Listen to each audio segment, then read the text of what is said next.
Pero bueno, aquí estamos de nuevo en un nuevo programa que va a tratar un poco de lo que ha acontecido últimamente, que son muchas cosas, pero mayoritariamente creo que vos como economista nos podés contar un poco, digamos, entender un poco qué fue el caso YPF, qué implica, qué discusiones genera y sobre todo cuál es la postura de Milei respecto al caso YPF, lo cual creo que ni Milei lo sabe, pero está bueno recalcar ese tipo de confusión. Bueno, es largo el tema, pero digamos, bueno, hablar de posiciones de Milei en función de lo que él dice públicamente es difícil porque públicamente es un cachivache argumental que dice una cosa hoy y la contraria mañana. Sí, definitivamente. Lo que uno debería decir es que fruto de las macanas que la Argentina viene acumulando en materia de la defensa de sus intereses nacionales, macanas que en algunos casos son parte del proyecto oligárquico y en otros casos son errores, contradicciones o límites de los gobiernos populares. Una de las cosas que se puso en marcha a partir de Martínez de Oz fue que la Argentina comenzó en todos los grandes temas económicos, ya sea inversiones, contratos, créditos y demás, establecer lo que se denomina la prórroga de jurisdicción. Es decir, Argentina acepta frente a aquel que le presta o aquel que lleva adelante una inversión o establece un acuerdo de determinada naturaleza, acepta ser juzgada en tribunales ajenos al Poder Judicial local y, digamos, eso limita el ejercicio que normalmente tiene cualquier Estado, que es lo que implica tener una inmunidad soberana, ¿no? Como Estado, para que adentro de su territorio lo que prima es su ley. Y consecuentemente su ley no puede ser juzgada en otro ámbito judicial.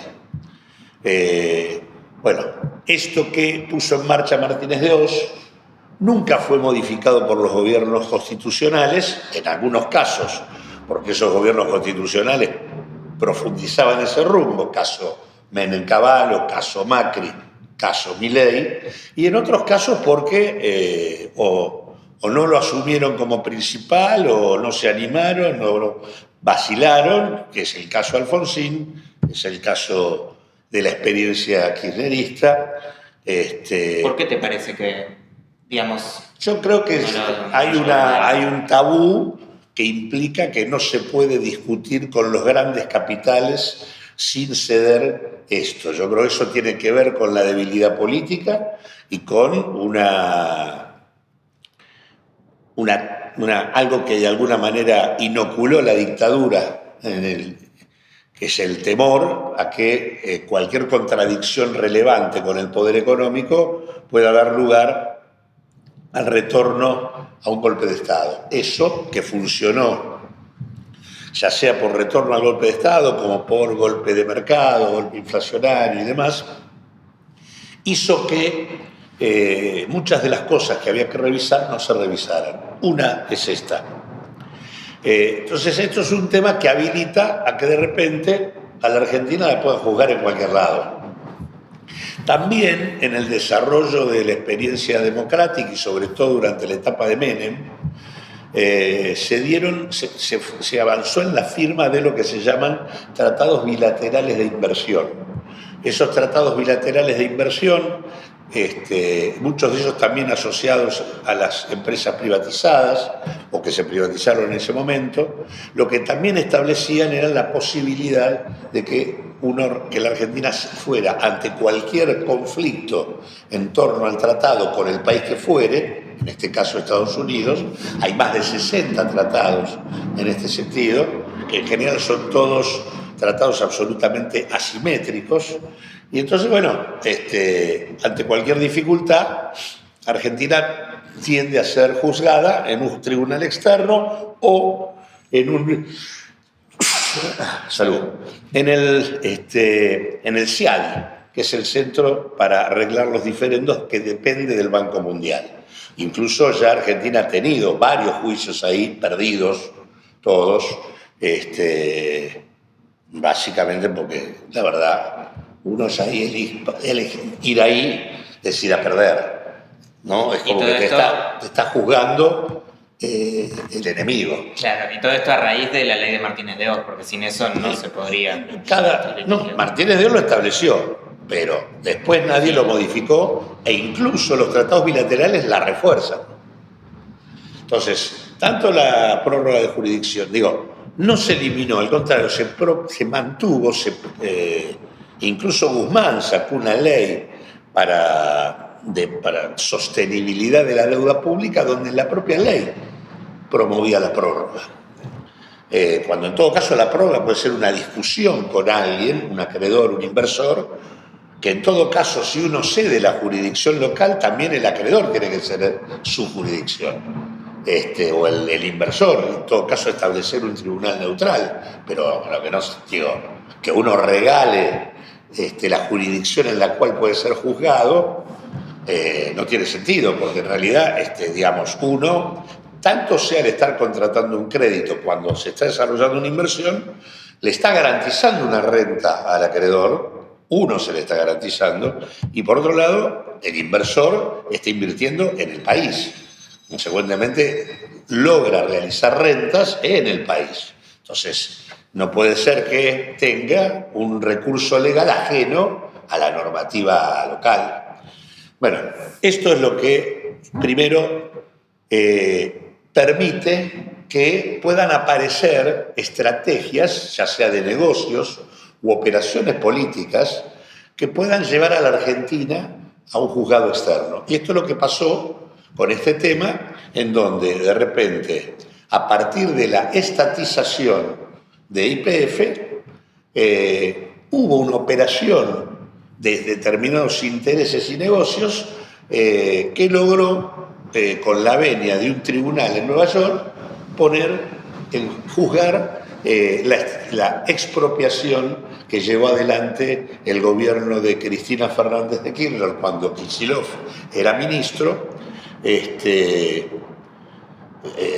poniendo en discusión y generando una situación de conflicto compleja, porque en realidad condenó a la Argentina por un monto de $16.000 millones, que además podía pagarse con la cesión de las acciones de YPF. Bueno, lo que hay que entender acá es que ese proceso se da en el marco de una operación política general comandada por buena parte de los intereses más republicanos de los Estados Unidos, y que tuvo un desarrollo importante acá, destinado fundamentalmente a golpear a la oposición política, descabezándola. Eso implicó, por ejemplo, que la Cámara Argentina Norteamericana hiciera campaña para que se aplicara el proyecto de ley de ficha limpia en su momento, para cuestionar a Cristina Fernández de Kirchner y que no pudiera ser candidata en materia electoral. Eso implicó que cuando Cristina se propone como candidata provincial, inmediatamente hay un fallo de la Corte, también influido por intereses norteamericanos, para sacarla de juego. Ella iba a ser candidata en la tercera sección electoral, que es la sección más importante de la provincia de Buenos Aires. Indudablemente iba a quedar ubicada en un lugar de protagonismo político muy fuerte. Se la corre, digamos, de esto, transformándola en una presa política directamente, pero a su vez este operativo de cuestionar la estatización de YPF lo que permitía era decir que Kicillof había hecho todo mal y que por lo tanto la Argentina se compraba, a partir de lo mal que había hecho Kicillof, una deuda enorme de más de $16.000 millones, o que tenía que ceder el control de YPF. En realidad, Lo que siempre estuvo claro de parte de Milei, del gobierno de Milei desde que asume, es que ellos siempre pretendieron reprivatizar YPF. Por eso, primero, cuando se saca el decreto 7023, en el listado de empresas a privatizar aparece YPF. Y luego en el listado de la ley ómnibus también aparece YPF, luego se la saca en el Parlamento, porque YPF ya era una sociedad anónima, pero se la elimina, el Parlamento rechaza esto, y Milei aprovecha que esté funcionando este juicio para montarse sobre eso y golpear a Kicillof. ¿Con qué objetivo? Desplazada a Cristina, el otro referente político de la oposición, política en la Argentina, importante, era Kicillof. Por lo tanto, golpearlo a él era un objetivo político. Así que los dos objetivos eran reprivatizar YPF, para eso le venía bien este juicio, por lo tanto, él le da la razón, a pesar de lo que dice ahora, le da la razón a la jueza Loretta Presca. ¿Por qué? Porque eso permitía reprivatizar YPF. ¿Y para qué quieren reprivatizar YPF? Para que sobre vaca muerta el control sea exclusivamente del capital privado, de los grandes capitales transnacionales, que no aparezca el Estado mezclado en esto. Y en segundo lugar, le servía el juicio para golpear a Kicillof como eventual candidato alternativo a la presidencia, confrontando con él. Ese es el operativo. Ahora, todo esto estaba fundado en una gran mentira. Y una payasada en términos legales, jurídicos, absolutamente flojo de papeles. Porque en realidad, ¿cuál era el argumento? El argumento es: yo puedo juzgar al Estado argentino. Al Estado argentino no se lo puede juzgar por las leyes que aplica en otro país. En todo caso, se agarran de la prórroga de jurisdicción, se agarran de los tratados bilaterales de inversión para justificar este tipo de cosas, pero no tiene mucho fundamento. Ahora, el segundo fundamento central es, ¿qué pasó? Decían que el estatuto de la empresa petrolera, y cuando se privatiza YPF, se le cambia el estatuto a la empresa y se hace un estatuto comercial de una empresa comercial privatizada ya. Ese estatuto establece que frente a una eventual estatización hay que pagarle a los acreedores minoritarios lo mismo que al acreedor mayoritario, con lo cual... ¿En proporción o en número? Claro. Entonces eso multiplicaba los pagos de una manera tal que prácticamente impedía cualquier reestatización. Implicaba prácticamente, digamos, una dilapidación de los recursos públicos. Ahora, por encima del estatuto de una empresa privada, que es lo que era YPF al momento de ser expropiada, está la Constitución Nacional. Y la Constitución Nacional dice que la expropiación es un recurso que existe, que debe hacerse conforme a demostrar que aquello que se expropia tiene utilidad pública, o sea que hay un interés colectivo que juega en esa cuestión. No es muy difícil entenderlo en el caso de YPF. YPF es la empresa más importante de la Argentina, es la que domina el mercado energético y consecuentemente tiene una incidencia central en la dinámica económica del país. El interés público de YPF es absoluto, por lo tanto no es muy difícil demostrar la utilidad pública. Luego hay que abrirle, digamos, hay que pagarle a quien tenga el control en función de una tasación que lleva adelante el instituto correspondiente, el organismo público correspondiente, el tribunal de tasaciones que se llama. Bueno, todos esos pasos se cumplieron y por lo tanto la expropiación se hizo totalmente a derecho.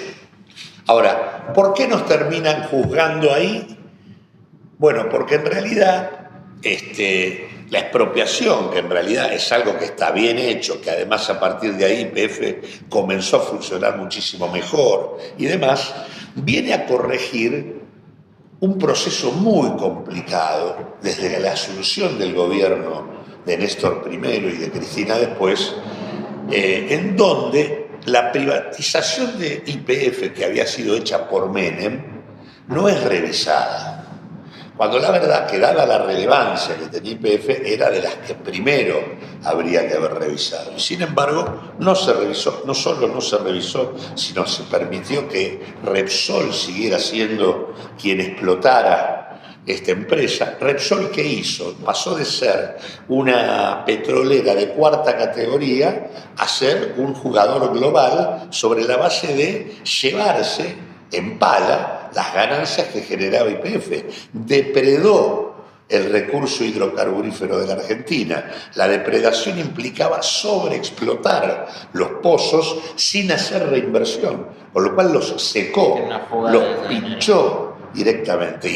Y de hecho hubo un caso importante de un yacimiento que visto en perspectiva es como cuando ahora te hablan de Vaca Muerta, como la gran potencialidad, fue el yacimiento Loma de la Lata de gas en Neuquén, que lo pinchó, lo destruyó prácticamente. Entonces, esa actitud de Repsol fue observada pasivamente por el gobierno kirchnerista, nunca intervino.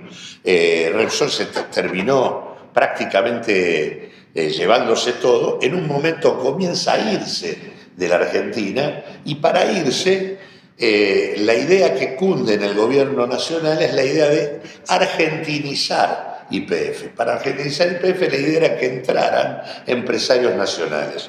Ahí aparece un grupo empresario que es el grupo Petersen, su propietario es la familia Eskenazi, una familia con bastante influencia en el sur de la Argentina y puntualmente en la provincia de Santa Cruz. El grupo Eskenazi aparece comprando en esa argentinización el 25% del paquete accionario de YPF. ¿Cómo lo compra? Con un crédito que le da una financiera vinculada a Repsol. ¿Cómo garantiza ese crédito? Con las acciones de YPF. ¿Y cómo lo paga? Con las utilidades de YPF.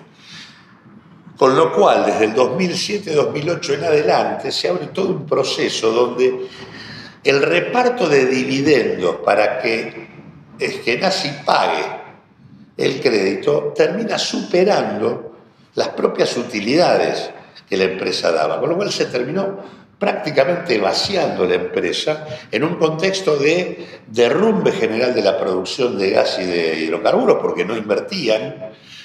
Prácticamente la producción cayó un 40% respecto al 2002, entre el 2002 y el 2012, cayó un 40% en tanto en petróleo como en gas.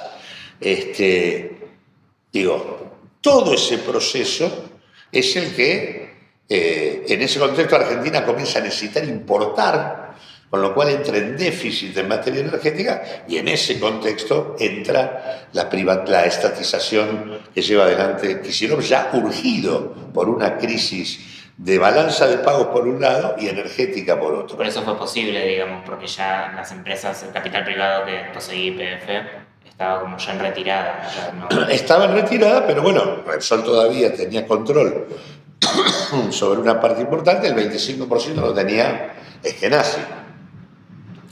Cuando se hace la estatización, obviamente se rompe el esquema de Eskenazi de cobrarse los dividendos para pagar el crédito y consecuentemente, ¿qué hace Eskenazi?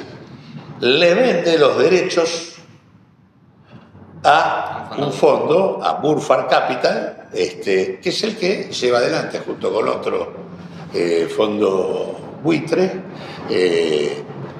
el litigio sobre Argentina. O sea, en realidad lo que estamos viendo, llegamos a esa situación por un proceso donde claramente la política energética del gobierno kirchnerista, el manejo de la situación del caso YPF, no incluyó ni la revisión ni la estatización inmediata para evitar que Repsol hiciera lo que hiciera, y además la argentinización tuvo una gaffe lamentable porque fue un curro de Eskenazi que terminó cediéndole los derechos a un fondo buitre y comprometiendo los intereses del conjunto del país. Por eso hoy hay que entender que esto ha sido un éxito, que Argentina no tenga un traspié de los tantos que ha venido teniendo, con el fallo que en todo caso se dio. Un fallo que por otra parte tuvo el respaldo presentándose en la justicia, tanto Brasil, Chile, Uruguay, Ecuador, se presentaron respaldando la posición argentina, pero además porque ningún Estado del mundo, ni tampoco los Estados Unidos, iban a terminar aceptando que primara un estatuto comercial por sobre la legalidad del Estado. Sí, es derecho básico, digamos. Es una cuestión... Constitución, leyes, estatuto, o sea... Así que bueno, me parece que esto sirve para, primero, esto desarmó este operativo de saqueo que era reprivatizar YPF y de, cuestionar la expropiación.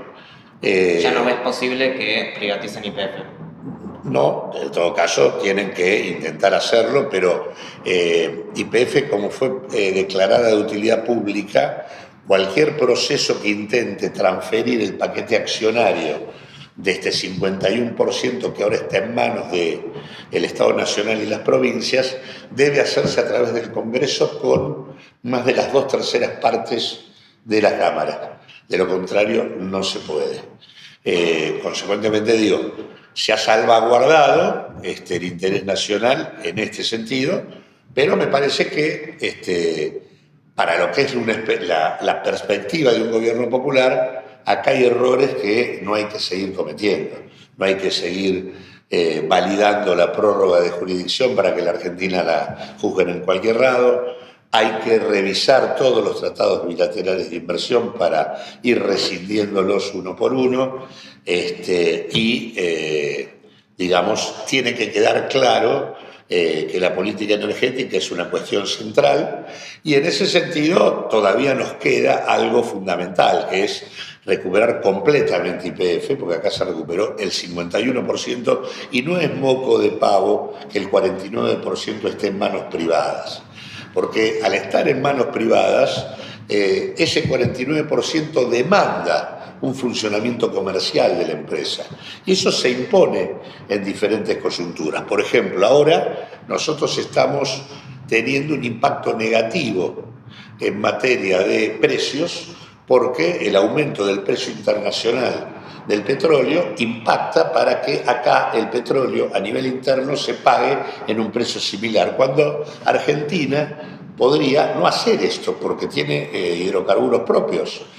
No tendría por qué, seguir la evolución del precio internacional. Ahora, los inversores privados obviamente demandan la mayor renta posible, y tienen el 49%, no es un flanco menor para la gestión institucional. Entonces, y por esa razón, desde que empezó la guerra, YPF está actualizando los valores de los combustibles. Y con el petróleo sube además todo. Claro, y con el petróleo sube todo. Entonces ahí hay otro problema, vaca muerta. YPF es central en vaca muerta, y nosotros necesitamos que vaca muerta no sea la plataforma de una factoría de exportación. Necesitaríamos que vaca muerta sea una reserva que nos permitiera garantizar energía a bajo costo para encadenar desarrollos productivos, para que el costo del desarrollo productivo industrial en materia energética sea el más bajo posible, y para que además la renta que podemos obtener por vaca muerta también nos permita financiar una ecuación energética más diversificada, que nosotros sí tenemos una ecuación energética muy desequilibrada, donde prácticamente el 80% es hidrocarburos. Eso es una locura, porque y aparte la vaca muerta tiene, y los hidrocarburos tienen costos ambientales muy altos. Entonces para cuidar el ambiente, para garantizar encadenamientos productivos y para,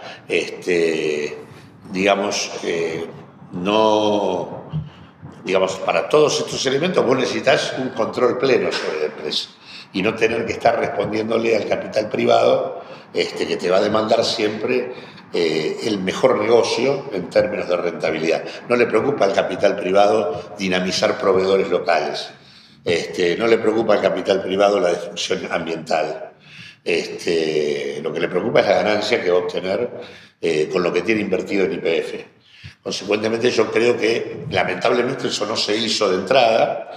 Ese fue otro tema, porque bueno, la estatización se hizo conforme a derecho, pero en mi opinión debería haberse revisado la experiencia de Repsol, porque Repsol no cumplió con ningún tipo de protocolo en materia de inversiones, no cumplió con las inversiones que tenía comprometidas, tuvo costos ambientales altísimos y todo eso hubiera permitido bajar muchísimo más el precio que se terminó pagando y por la misma plata que pusimos podríamos haber comprado toda la petrolera. Pero digo, y eso yo creo que incluso fue algo que se fue debilitando porque de entrada, esto que yo estoy diciendo, el propio Axel Kicillof dijo en el momento uno, cuando plantea el tema de la estatización, que existían suficientes argumentos como para que no tuviéramos que pagarle un peso a Repsol. Era tal el desastre que había hecho que no necesariamente teníamos que darle los fondos que terminamos dándole. Creo que después hubo una discusión al interior del gabinete que terminó morigerando lo que era, desde mi punto de vista, la mejor estrategia, que era poner sobre la mesa todo lo que fue la gestión Repsol, el incumplimiento en materia de inversiones y los daños ambientales, y con eso avanzar sobre la totalidad del paquete accionario. Claro. Bueno, de todo lo charlado yo deduzco que vos crees que, digamos, yendo un poco además a lo conceptual y a lo deseable, vos crees que YPF debería ser pública. Entonces, te quiero preguntar, porque hay muchos argumentos. Hay ciertos argumentos que son los que sostenía la oposición al kirchnerismo, que van por el lado de, si vos estatizás empresas, entonces lo que haces es repeler inversiones.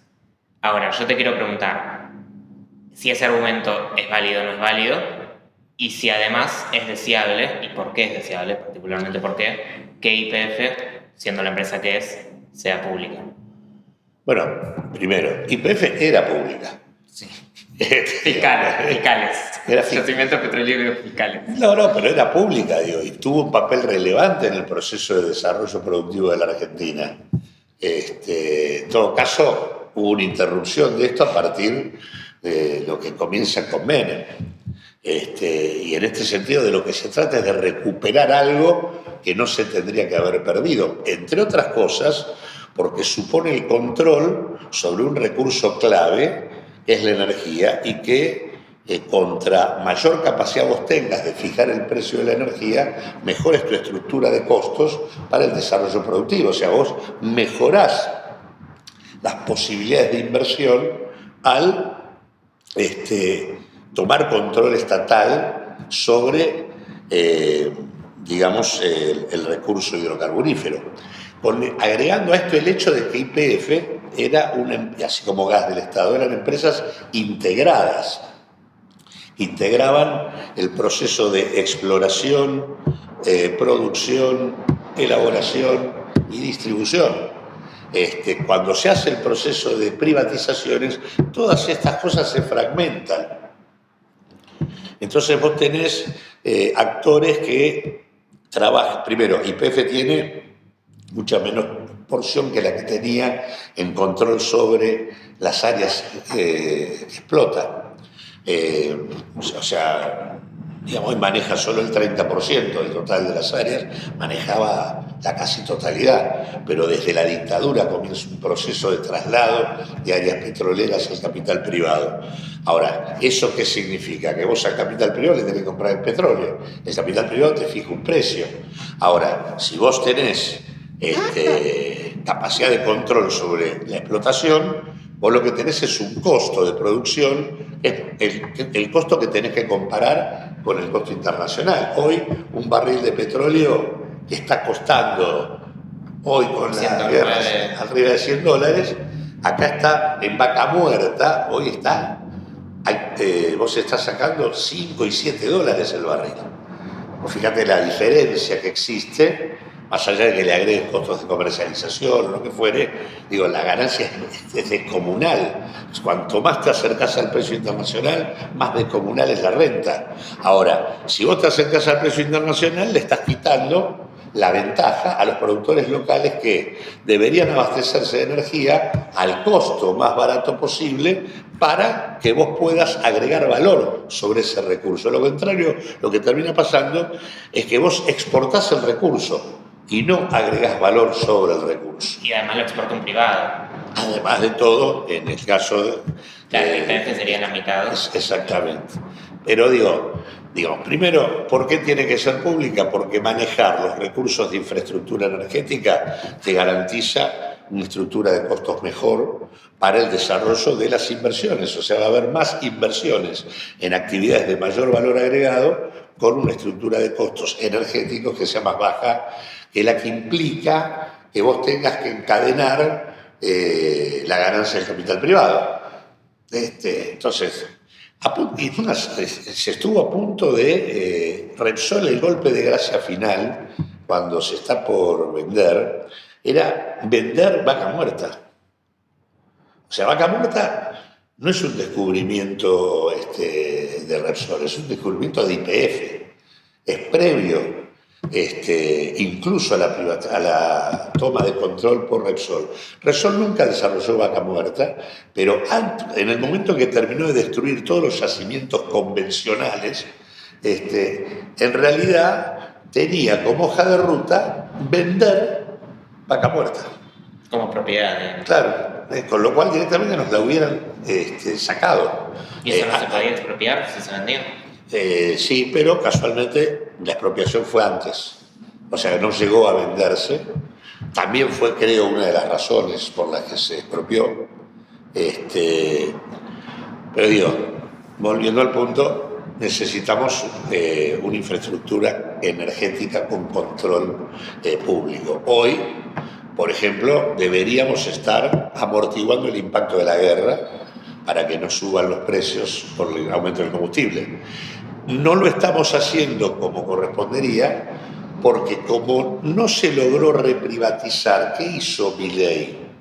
Puso al frente de la petrolera a un funcionario de Techin, que era el responsable de la competencia privada de YPF en Vaca Muerta, Tecpetrol. Entonces Horacio Marín, hoy presidente de YPF, es el responsable de la conducción de YPF. O sea, la reprivatización intentaron con el decreto 7023, intentaron con la ley ómnibus, no le funcionó, y por las dudas metieron el control de la competidora más importante en Vaca Muerta, que es Techin. Y en ese marco apareció todo este juicio, esta condena, que quisieron utilizarla para profundizar esto. En realidad, por eso Milei, cuando aparece la condena, sale a favor. Dice que está bien lo que dice la jueza. Por eso es una chantada cuando ahora dice que en realidad este es un éxito logrado por él cuando él mismo declaró en favor de la jueza y de los argumentos de la jueza que han sido descalificados por la Cámara de Apelaciones en Nueva York. Y además, tras cartón de decir esto, dice que esto es un éxito, pero que va a mandar al Congreso un proyecto para impedir las expropiaciones. Entonces, es un triunfo la expropiación, pero él va a mandar un proyecto para que no se pueda expropiar. Es inconstitucional igualmente. Como las tantas cosas y leyes que Milei viene haciendo. Es inconstitucional la reforma laboral. Hoy sale el fallo a favor de las presentaciones que hicieron organizaciones sindicales, en donde se cuestiona por inconstitucionalidad 80 artículos de la reforma laboral, tal cual se había dicho, a pesar de que decían que querían bajar la litigiosidad se va a incrementar, porque todo lo hecho está en contra de la Constitución.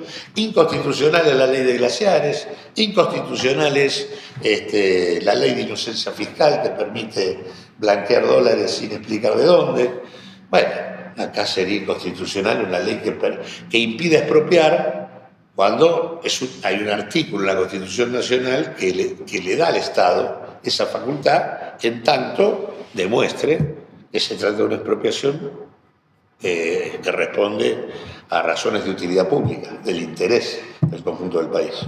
Y para ir cerrando un poco, teniendo en cuenta el contexto de la relación actual bilateral entre Estados Unidos y Argentina, ¿a vos te parece que este fallo cae en este momento, digamos, por esa justamente relación carnal que ahora está teniendo? ¿No crees que tuvo injerencia? No, al revés, porque yo creo que el operativo de reprivatizar YPF era compartido por el sector, digamos, que banca Milei. De hecho, de los 3 jueces, no sé si son 3 o 4, pero digo, creo que son 3 que fallan, hay 2 que fallan a favor de Argentina y son demócratas. Y el tercero, que es republicano, falla en contra. O sea, falla bancando los argumentos de la jueza. O sea, es 2-1. Por lo tanto, me parece que no. Que en realidad, acá, vuelvo a decir, acá se mezcló un operativo de negocios de fondos buitre, facilitado por el curro de la argentinización de YPF y la intervención del grupo Eskenazi, error de la experiencia popular de la Argentina,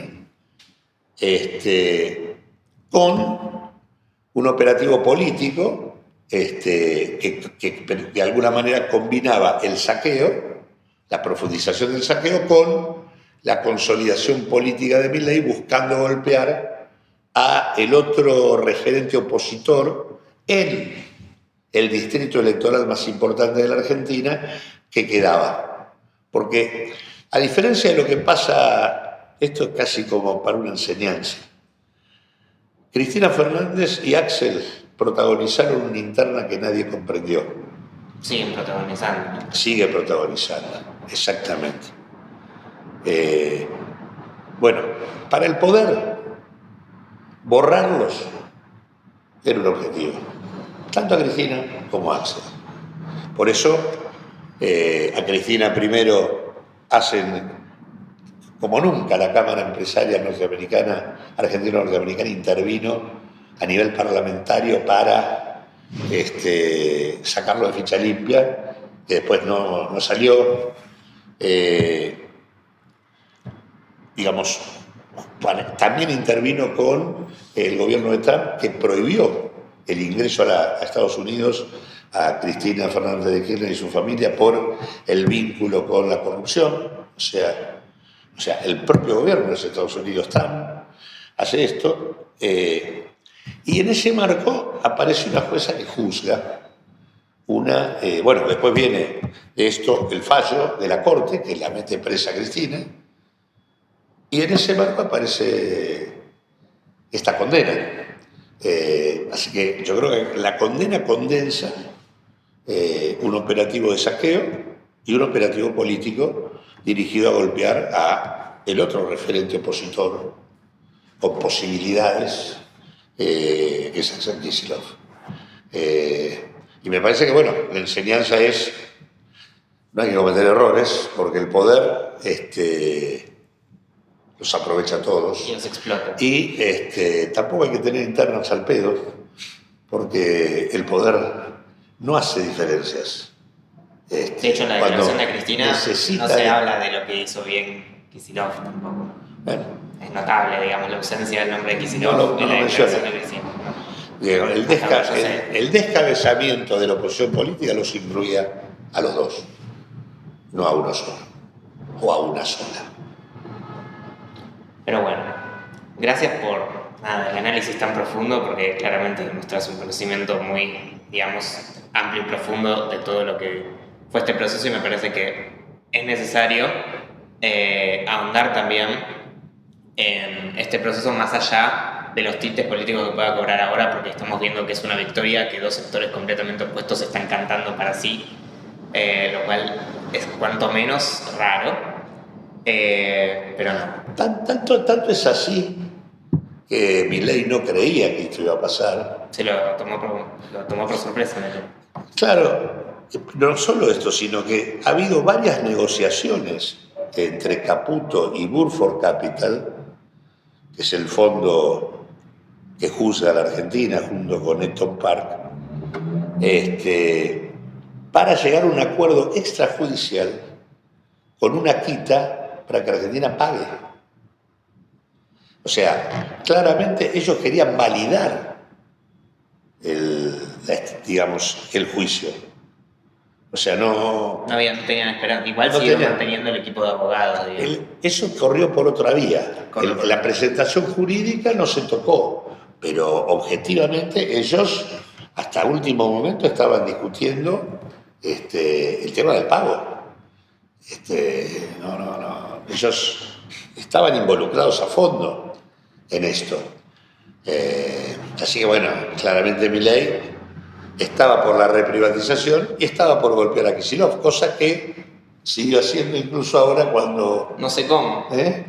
Cuando le dan la razón a lógica. Kicillof, entonces también... Lo golpea y lo putea de alguna manera, parece bien. Exactamente. Pero bueno, muchas gracias por el análisis y bueno, nos vemos en un próximo programa.